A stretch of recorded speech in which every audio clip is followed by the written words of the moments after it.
Si vous faites partie des 9 millions de Français qui souffrent de troubles fonctionnels intestinaux, vous savez à quel point cela peut perturber le quotidien. Quand le ventre est son dessus-dessous, difficile de voir la vie en rose. La clé pour retrouver une digestion confortable et se sentir mieux, une flore intestinale équilibrée ainsi qu'un fonctionnement optimal de tous les organes impliqués dans le processus digestif. Et ça tombe bien, car le complément alimentaire Alflorex Plus, partenaire du podcast, vous aide à retrouver un vrai confort digestif grâce à 2 ingrédients actifs majeurs. La souche brevetée Bifidobacterium longum 356-24 qui contribue à l'équilibre de la flore intestinale et le calcium qui favorise le fonctionnement normal des enzymes digestives. Retrouvez l'équilibre de votre flore intestinale comme 85% des personnes qui déclarent se sentir mieux avec la prise d'Alflorex Plus. Et pourquoi pas vous ? Le complément alimentaire Alflorex Plus est disponible en pharmacie et parapharmacie. Merci à eux de soutenir le podcast et place à votre épisode.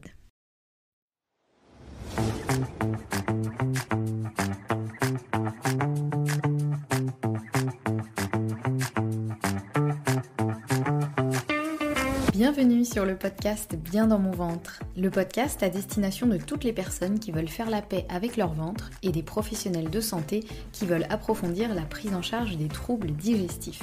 Je m'appelle Anne-Sophie Basquet, je suis naturopathe, formée à la micronutrition et passionnée par tout ce qui touche de près ou de loin à la digestion, au microbiote et à ce qu'on appelle le deuxième cerveau. Mon objectif, apprendre le plus de choses possibles sur tous ces sujets et vous les transmettre ensuite via ce podcast, mais aussi via des formations en ligne. Ici, chaque semaine, je vous dévoile mes dernières trouvailles et retours d'expérience en termes de santé naturelle, alimentation et hygiène de vie, pour que vous ou vos clients puissiez retrouver un ventre serein et une pleine santé physique et mentale.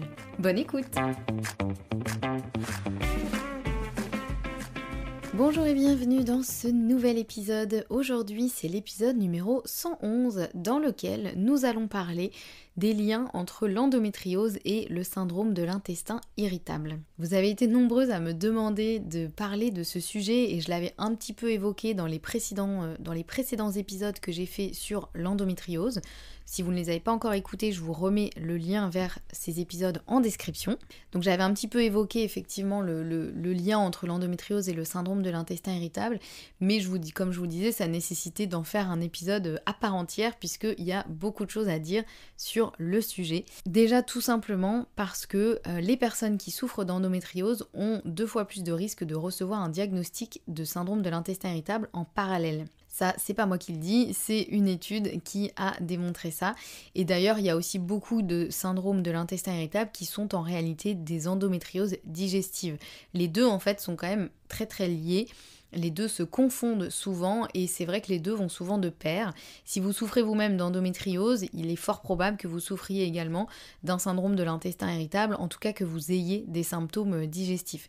Et il faut savoir que si vous souffrez d'un syndrome de l'intestin irritable, il y a aussi de fortes chances que vous souffriez d'endométriose. C'est bien sûr pas du tout automatique et c'est pas du tout un peu une fatalité, mais il est vrai qu'il y a beaucoup de personnes qui se retrouvent d'abord avec un diagnostic de syndrome de l'intestin irritable et puis finalement quand on creuse un petit peu plus, on se rend compte qu'en plus de ça, il y a une endométriose. C'est par exemple mon cas, je vous en ai déjà parlé dans les différents épisodes que j'ai fait sur l'endométriose où moi j'ai un syndrome de l'intestin irritable depuis aussi longtemps que je m'en souvienne et finalement j'ai eu un diagnostic d'endométriose il y a à peu près 1 an maintenant alors que finalement je me rends compte qu'en fait elle était toujours là, clairement les deux étaient très liés et je pense que c'était un petit mélange des deux.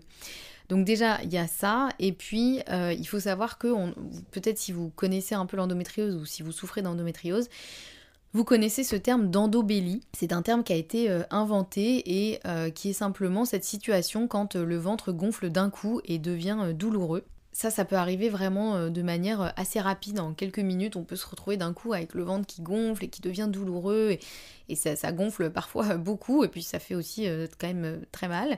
Et donc est-ce que c'est dû au syndrome de l'intestin irritable, est-ce que c'est dû à l'endométriose? Il semblerait que ce soit un peu des deux, on va voir justement pourquoi les deux sont liés, mais voilà, c'est un peu le symptôme principal on va dire qui relie un peu les deux, mais il y a aussi d'autres symptômes comme par exemple des douleurs lors de la défécation qui ça peuvent être dus à la fois au syndrome de l'intestin irritable, mais aussi fortement à l'endométriose. Il y a aussi des alternances de transit qui peuvent être dues aux deux. Il peut y avoir aussi du sang dans les selles. Alors ça, si ça vous arrive, toujours consulter un médecin. On ne reste pas avec une présence de sang dans les selles sans rien faire. Hein. Ça peut être soit pas grand-chose, soit quelque chose quand même d'important et d'assez grave. Donc voilà, dans tous les cas, quand il y a du sang à un endroit où il ne devrait pas, on va toujours consulter. Ça, je tiens quand même à le préciser. Mais voilà, il faut savoir que c'est des symptômes qui sont effectivement assez communs aux deux. Donc dans cet épisode, je voulais vous expliquer un petit peu justement pourquoi les deux sont si liés, pourquoi les deux sont aussi malheureusement intimement liés. Et puis on verra à la fin effectivement qu'est-ce qu'on peut faire dans ces cas-là si on souffre d'endométriose et du syndrome de l'intestin irritable. Donc effectivement, l'endométriose et le syndrome de l'intestin irritable, ils se mélangent souvent pour plusieurs raisons. La première, et c'est une raison que j'ignorais, que j'ai découvert en faisant des recherches sur le sujet, il semblerait qu'il y ait un lien génétique. En fait, il y a certains gènes qui vont s'exprimer un petit peu de la même façon dans l'endométriose et le syndrome de l'intestin irritable. Parce que oui, les deux ont plus ou moins une origine génétique. Alors, une origine génétique, ça ne veut pas forcément dire que c'est absolument héréditaire ou que c'est absolument qu'on peut rien y faire. Vous voyez que c'est un peu, voilà, c'est une fatalité, c'est comme ça, c'est génétique, tant pis pour vous, ma pauvre dame, vous n'avez pas eu de chance. Non, c'est simplement que ça veut dire qu'on retrouve effectivement une certaine, soit une présence de certains gènes, soit une expression de certains gènes, qui se retrouvent effectivement chez beaucoup de personnes qui ont ce type de pathologie. Et il se trouve que là, il y a certains gènes qui s'expriment effectivement de la même façon, à la fois dans l'endométriose et dans le syndrome de l'intestin irritable. Donc ça déjà, c'est quand même une sacrée avancée de se rendre compte de ça. Et puis ça prouve encore à quel point ce qu'on appelle l'épigénétique, et puis de toute façon notre génétique aussi, influence énormément notre état de santé. Donc voilà, ça c'est encore un sujet assez qui est à creuser, mais il faut savoir qu'il y a effectivement une origine un peu génétique. Un autre point qui existe que les deux soient souvent mélangés, c'est la localisation des lésions, notamment dans l'endométriose, puisque, encore une fois, dans le syndrome de l'intestin irritable, techniquement, il n'y a pas de lésion au niveau intestinal. C'est à l'inverse d'une maladie inflammatoire chronique intestinale, comme la maladie de Crohn ou la rectocolite hémorragique, où là, il y a vraiment des lésions au niveau de l'intestin, donc la paroi intestinale est abîmée. Là, dans le syndrome de l'intestin irritable, normalement, il n'y a pas de lésion. C'est vraiment ce qu'on appelle des problèmes fonctionnels, des problèmes mécaniques. Donc c'est vraiment au niveau du fonctionnement qu'il y a un problème, mais c'est pas une maladie qui va entraîner des lésions. En revanche, l'endométriose, oui, là, il y a des lésions, puisque c'est effectivement des cellules qui vont s'implanter là où elles ne devraient pas. Donc on appelle ça des lésions, même si c'est pas vraiment des blessures, au sens lésion, on peut penser à une blessure, c'est plus, en tout cas la présence d'un amas de cellules là où ça ne devrait pas être.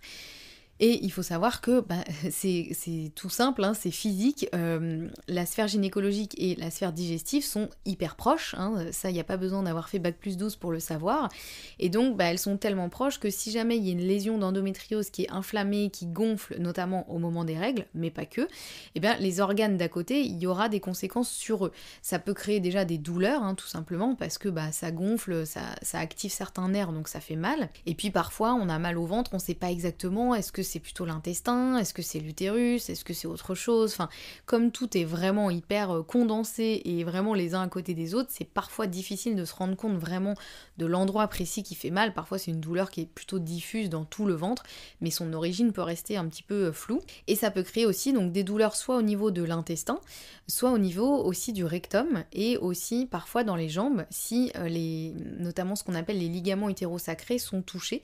Dans l'endométriose c'est quand même assez commun, et bien ça peut effectivement créer des douleurs qui vont irradier vraiment dans le bassin, dans les jambes, dans les intestins, mais aussi au niveau du rectum, notamment si il y a le cul-de-sac de Douglas, qui est une petite, comme un cul-de-sac un petit peu, hein, qui est situé derrière l'utérus et qui est collé à la muqueuse intestinale.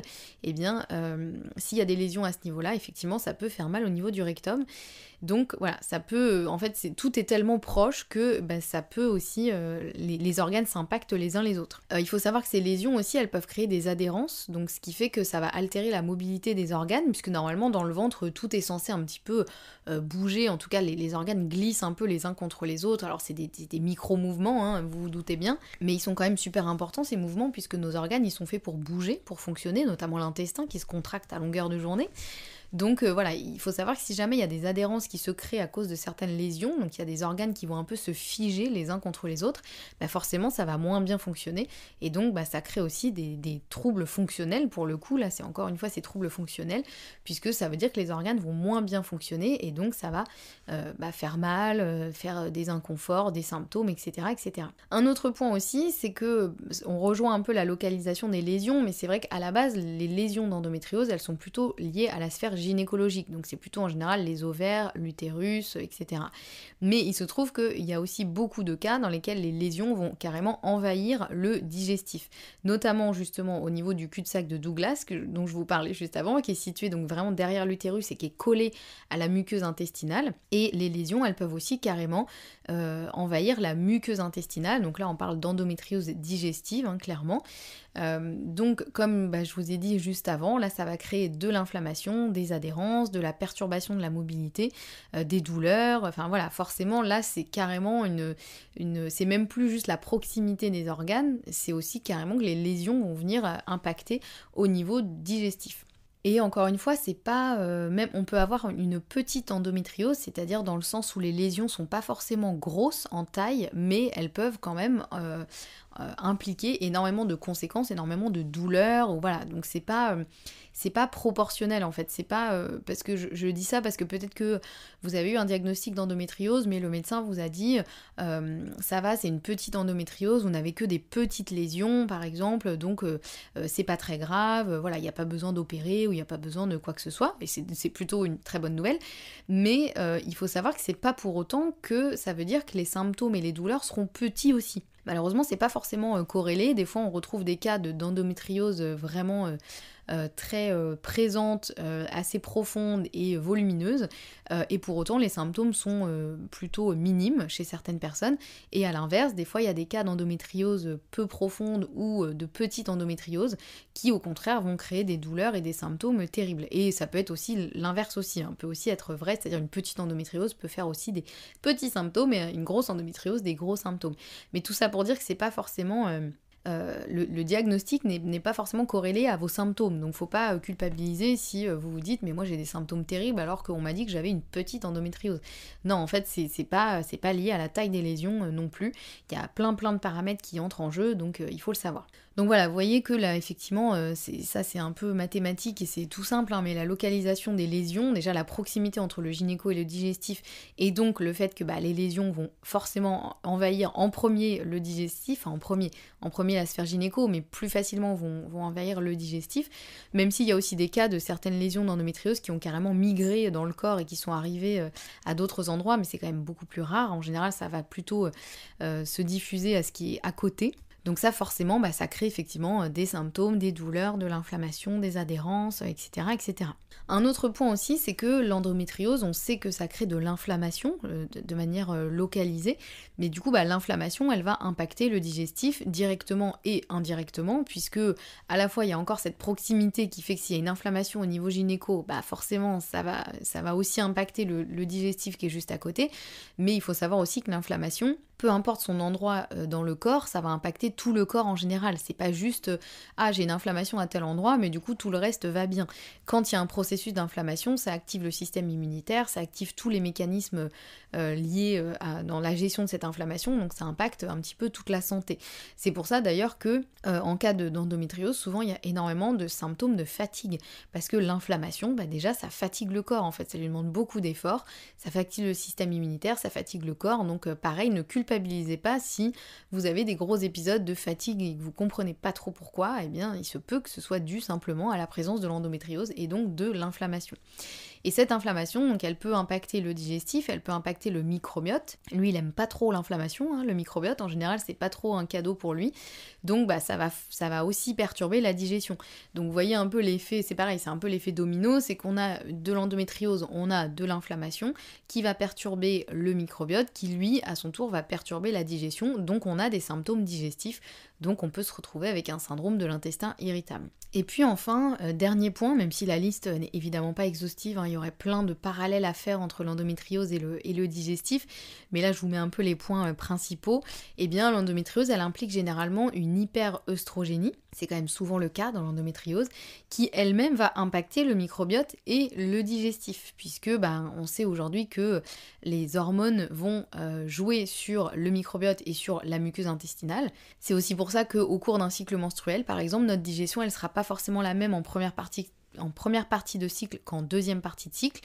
Souvent elle peut être plus compliquée en deuxième partie de cycle, et c'est simplement parce qu'on a complètement une balance, un switch hormonal entre les œstrogènes, progestérone, etc.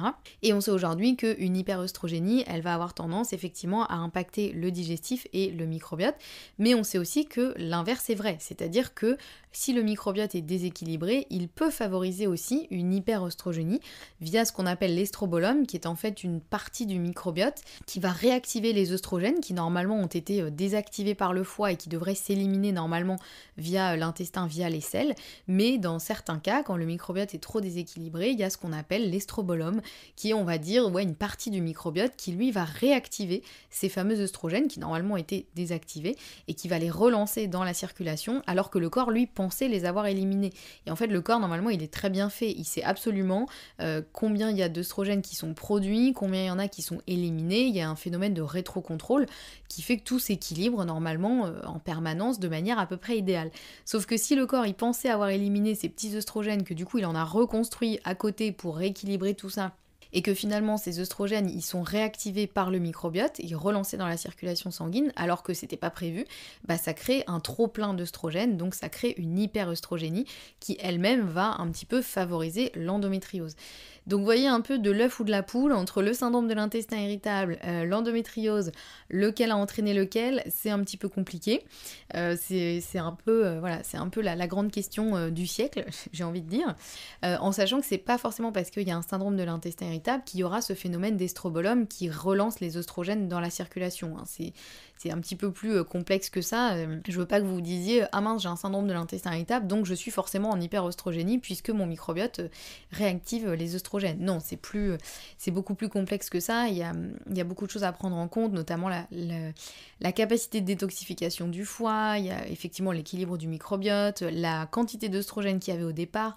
Enfin voilà, c'est un truc assez complexe qui nécessiterait carrément des heures de podcast, mais dans l'idée, je voulais quand même aborder ce concept d'hyperœstrogénie qui va effectivement perturber la digestion, et une digestion perturbée peut favoriser une hyperœstrogénie.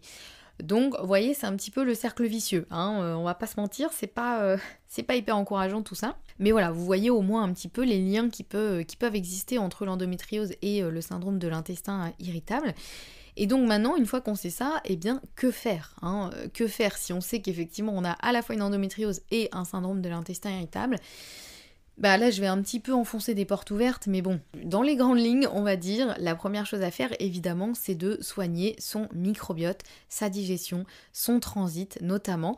Ça, c'est un petit peu la base de la base, et attention notamment à la constipation, puisque on sait aujourd'hui qu'une constipation va effectivement favoriser une hyperœstrogénie, dans le sens où, normalement, les œstrogènes, encore une fois, ils sont désactivés, puis éliminés dans l'intestin via les selles, sauf que si jamais tout ça, ça stagne dans l'intestin, ça ne circule pas suffisamment et ça n'est pas éliminé suffisamment rapidement, il y a beaucoup plus de chances pour que notre fameux microbiote un peu déséquilibré, de toute façon s'il y a constipation, on peut considérer que le microbiote est déséquilibré, il y a de plus de chances que ce microbiote, il réactive justement les œstrogènes et les remette dans la circulation. Donc ça, c'est quand même un point qui est assez important, et je sais que chez beaucoup de femmes, il y a des problématiques de constipation, donc ça, c'est important de ne pas rester avec ça, d'essayer au maximum que les selles soient éliminées le plus régulièrement possible, donc au moins une fois par jour, ce serait l'idéal. Donc ça, c'est déjà une base en fait de s'occuper de son microbiote, sa digestion, son transit, de pas hésiter à se faire accompagner, parce que tout seul c'est pas forcément évident à gérer. C'est super important de se faire accompagner pour aller plus vite, pour savoir où on va, ne pas faire d'erreurs, ne pas perdre du temps, ne pas se faire du mal aussi, parce que parfois on essaye des choses qui finalement sont pas bonnes du tout pour nous et on se retrouve à se faire plus de mal que de bien. Et d'ailleurs, petite parenthèse, si vous souhaitez un suivi en naturopathie, je vous rappelle que vous pouvez prendre rendez-vous rendez-vous avec un membre de mon équipe de naturopathes. Donc voilà, elles sont toutes formées à la digestion, aux troubles digestifs et à toutes ces problématiques. Donc vous pouvez y aller les yeux fermés. Je vous remets le lien en description de cet épisode. Et puis si vous avez une question, vous n'hésitez pas à m'envoyer un message avec plaisir. Donc voilà, déjà premier point, on s'occupe de son microbiote, de sa digestion, de son transit. Ça c'est quand même la première chose à faire parce que je sais que par exemple quand on souffre d'endométriose, on peut se dire oh vite il me faut alors soit un traitement médical, hein, donc soit une pilule contraceptive par exemple, ça c'est des choses à voir avec votre médecin. Je vais pas trop rentrer là-dedans, mais parfois si on veut pas ça ou qu'on n'a pas besoin de ça, on peut se dire il me faut des choses naturelles pour rééquilibrer mes hormones, etc. Et dans l'idée, absolument, oui, ça peut être très intéressant. Mais si votre microbiote est complètement déséquilibré, que vous êtes méga constipé, que vous digérez rien, ce ne sera pas forcément une très bonne chose de commencer par rééquilibrer les hormones. Il va d'abord falloir s'occuper du digestif, puisque c'est quand même la base de tout. Donc il faut déjà commencer par ça. Et ensuite, et en parallèle, ça peut aussi être fait en même temps, mais en tout cas, il ne faut vraiment pas négliger le digestif. Là, en deuxième intention, on pourra s'occuper de son endométriose par différents moyens, effectivement, selon les cas. Il y a certains cas où ça nécessite une opération, une médication, etc. Mais il y a aussi plein de cas qui peuvent tout à fait s'en sortir avec des choses plus naturelles, des techniques manuelles comme de l'acupuncture, de l'ostéo, voilà, il y a plein de choses qui peuvent aider. Et puis bien sûr, un rééquilibre à la fois des hormones, mais aussi de l'inflammation, de toutes les carences que l'on peut avoir. Enfin, c'est important dans ces cas-là de faire un peu un gros bilan complet et de voir tous les leviers sur lesquels on peut agir, effectivement. Donc ça, c'est déjà les 2 points, bien sûr, hein, les points principaux. Donc soigner sa digestion et s'occuper de son endométriose. Mais encore une fois, on n'oublie pas le digestif, hein, on commence par ça en premier. Et puis ensuite, bien sûr, l'idée, ça va être de limiter l'inflammation, à la fois en limitant l'apport d'aliments favorisant l'inflammation, comme par exemple le gluten, les produits laitiers, notamment les produits laitiers de vache, les produits ultra transformés, le sucre, etc. Tout ça, bien sûr que on essaiera de les limiter au maximum. Et puis aussi en misant sur des anti-inflammatoires naturels, comme par exemple les oméga 3, le curcuma, etc. Il en existe pas mal, et ça, je vous ai fait pas mal d'épisodes aussi sur tout ça. Mais voilà, c'est important aussi dans cette optique de limiter l'inflammation, il faut vraiment penser à ces 2 piliers, c'est-à-dire qu'il faut à la fois limiter les intrants qui peuvent potentiellement créer de l'inflammation et à la fois calmer l'inflammation. Je dis ça parce que souvent on a tendance à se dire « Ouh là là, j'ai trop d'inflammation, donc je vais prendre des anti-inflammatoires naturels », comme encore une fois le curcuma, les oméga 3, etc. Mais si on continue à se gaver de choses qui favorisent l'inflammation, c'est un petit peu dommage et ça sert à rien du coup, puisqu'à la fois on essaye d'éteindre le feu et à la fois on met de l'huile sur le feu, donc il y a un moment ça va pas bien fonctionner.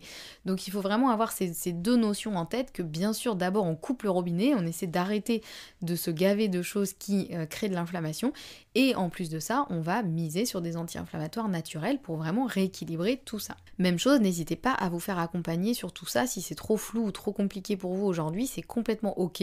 Ça nécessite quand même pas mal de connaissances, donc n'hésitez pas à vous faire accompagner par quelqu'un qui sera compétent par rapport à ça.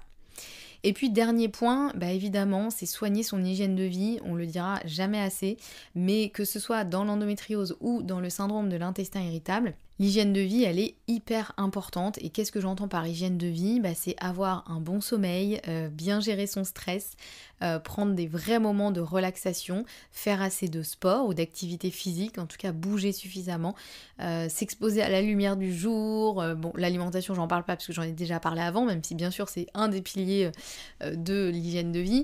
Mais voilà, tout ça c'est tout aussi important. Souvent on a tendance à se dire « je vais prendre un petit complément qui va rééquilibrer mon cycle menstruel et tout va aller mieux ».